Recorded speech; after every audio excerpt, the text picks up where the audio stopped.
प्रयागराज में महाकुंभ के दौरान मची भगदड़ की न्यायिक जांच का आदेश खुद मुख्यमंत्री योगी आदित्यनाथ ने दिया है। श्रद्धालुओं की मौत पर उन्होंने गहरा दुख जताया और कहा कि प्रत्येक श्रद्धालु के परिवार को 25-25 लाख रुपए सहायता दिया जाएगा। इतना भारी दबाव ये पहली बार वहां पर देखने को मिला था और जिसके बारे में हम लोगों ने पूरे इंतजाम करने के प्रयास भी किए गए थे। रेलवे स्टेशनों पर, चाहे वह जोशी हो, चाहे वह प्रयागराज सिटी हो, प्रयागराज हो, फाफामऊ हो, उन सभी पर लगातार दबाव बना रहा। रेलवे ने भी इस दौरान वहां के दबाव को ध्यान में रखते हुए मेला स्पेशल चलाई।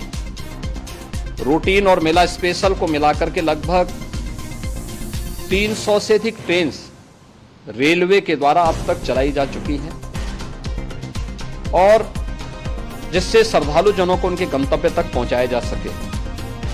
उत्तर प्रदेश परिवहन निगम ने भी अपनी 8000 से अधिक बसेज श्रद्धालु जनों को उनके गंतव्य तक पहुंचाने के लिए लगाया हुआ है और जिससे उन सबको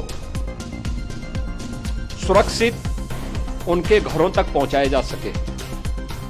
दिन भर स्मूथली, बहुत ही सुगमता के साथ पूरा स्नान इसके बाद हुआ है, जिसमें पूज्य शंकराचार्य, आचार्य महामंडलेश्वर, वरिष्ठ संतजन और सभी अखाड़ों ने इसमें पूरा सहयोग भी किया और पूरे कार्यक्रम को सकुशल संपन्न करने में अपना योगदान भी दिया है। ये सभी घटनाएं मर्माहत करने वाली भी हैं और एक सबक भी है, लेकिन हादसे के तह में भी जाने की आवश्यकता है और इसी दिशा से सरकार ने भी तय किया है कि हम इसकी एक जुडिशियल इंक्वायरी भी करेंगे, क्योंकि कई बार रिव्यू होने के बाद स्थानीय स्तर पर हर प्रकार की सतर्कता के बाद आखिर कहां से ऐसे हादसे फिर भी होते हैं और हुए हैं। इसके लिए हम लोगों ने न्यायमूर्ति हर्ष कुमार के नेतृत्व में पूर्व डीजी श्री वीके गुप्ता और retired IAS Shri DK Singh, इन 3 सदस्यीय जुडिशियल कमीशन को भी इसके लिए गठित किया जा रहा है। इन सभी अन्य कार्यों के साथ साथ हम लोगों ने वहां की पूरी घटना पर आज पूरे दिन भर एक एक घटना को लेकर के मुख्यमंत्री का जो कंट्रोल रूम था, उस कंट्रोल रूम से भी, चीफ सेक्रेटरी के कंट्रोल रूम से भी, डीजीपी के कंट्रोल रूम से भी लगातार इन चीजों की मॉनिटरिंग की जाती रही। दिन भर बैठक चली है और लगातार एक एक घटना को लेकर के वहां पर प्रशासन के साथ संवाद भी रहा है, विभिन्न अखाड़ों के साथ संवाद रहा है, अन्य संतों के साथ भी दिन भर हम लोग संवाद बनाते रहे हैं। प्रातः काल से आदरणीय प्रधानमंत्री जी का, माननीय गृह मंत्री जी का, माननीय राष्ट्रीय अध्यक्ष जी का, अन्य तमाम केंद्रीय मंत्रियों का, माननीय रेल मंत्री जी का, प्रदेश की माननीय राज्यपाल महोदया का देश समन्वय बराबर आवश्यक दिशा निर्देश भी और मार्गदर्शन भी प्राप्त होता रहा।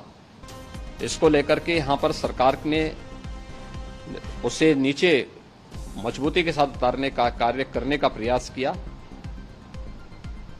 घटना अत्यंत दुखद है।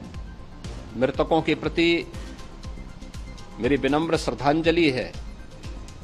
जितने भी मृतक के परिजन हैं, उन सभी परिवारजनों के प्रति जिन्होंने अपने परिवार के सदस्यों को खोया है, मेरी संवेदनाएं हैं। विनम्र श्रद्धांजलि उनके प्रति संवेदना मेरी है और इस पूरी घटना की हम लोग न्यायिक जांच करवा करके इसकी तह में भी जाएंगे। इसके अलावा पुलिस के स्तर पर भी अलग से हम लोग इसकी एक अलग से भी जांच करवाएंगे कि आखिर कहां पे ऐसे हादसे किन कारणों से हुए हैं। क्योंकि पहले से इस बारे में हमारी रणनीति थी कि इतनी बड़ी संख्या में श्रद्धालु वहां पर आएंगे। मृतक के परिजनों के प्रति हम प्रदेश सरकार की तरफ से, जिन्होंने इस हादसे में अपने परिवार के सदस्यों को खोया है, वहां पर मेला प्राधिकरण के पास वो पूरी सूची है, उन लोगों ने उसको वहां पे जारी भी किया है। मैं उन सब के प्रति अपनी संवेदना भी व्यक्त करता हूं और परिवारजनों को हम प्रदेश सरकार की तरफ से 25-25 लाख रुपए की आर्थिक सहायता की घोषणा भी कर रहे हैं। और न्यायिक आयोग इस पूरे मामले को देख करके एक समय सीमा के अंदर राज्य सरकार को अपनी रिपोर्ट देगा और इसमें आने वाले समय में या आने वाले स्नान के लिए भी हम और कैसे व्यवस्था को और सुदृढ़ किया जा सकता है, इसके बारे में भी कल मुख्य सचिव और डीजीपी स्वयं एक बार प्रयागराज जाकर के उन सभी मुद्दों को देखेंगे। आवश्यकता पड़ती है तो फिर इसमें, यद्यपि आज प्रदेश सरकार के तमाम वरिष्ठ अधिकारियों को हम लोगों ने अलग अलग स्थानों पर वहां लगाया गया था और वे सभी पूरी तत्परता के साथ, प्रमुख सचिव नगर विकास वहीं थे, पीडब्ल्यूडी के प्रमुख सचिव भी वहीं पे थे, पावर कारपोरेशन के चेयरमैन भी वहीं पे मौजूद थे, जिन एक एक मुद्दों पर वहां पर वे लोग लगातार निगाह रखे हुए थे।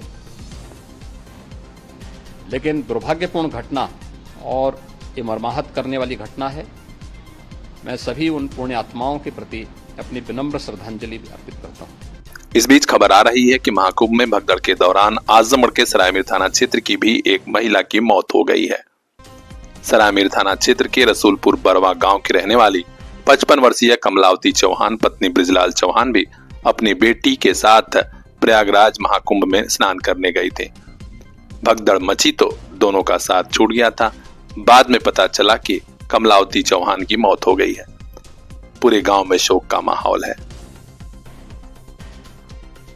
खास खबरों के लिए बने रहिए हमारे साथ, देखते रहिए PR इंडिया न्यूज। सर्दी के कपड़ों पर आजमगढ़ में सबसे बड़ी छूट। जालान बाजार, सिधारी तिराहा, दक्षिण गली, मऊ रोड, आजमगढ़। कंबल हो, स्वेटर हो, शाल हो, स्टॉल हो, एक खरीदिए दूसरा मुफ्त लेकर जाइए। जेंट्स लेडीज जैकेट, चीटर, लोअर, स्ट्रैक शूट और भी बहुत कुछ।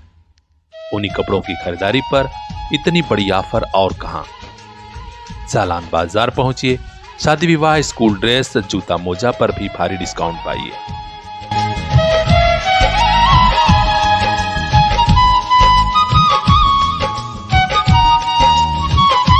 आपका भरोसा, आपका प्यार और फैशनेबल हुआ जालान बाजार।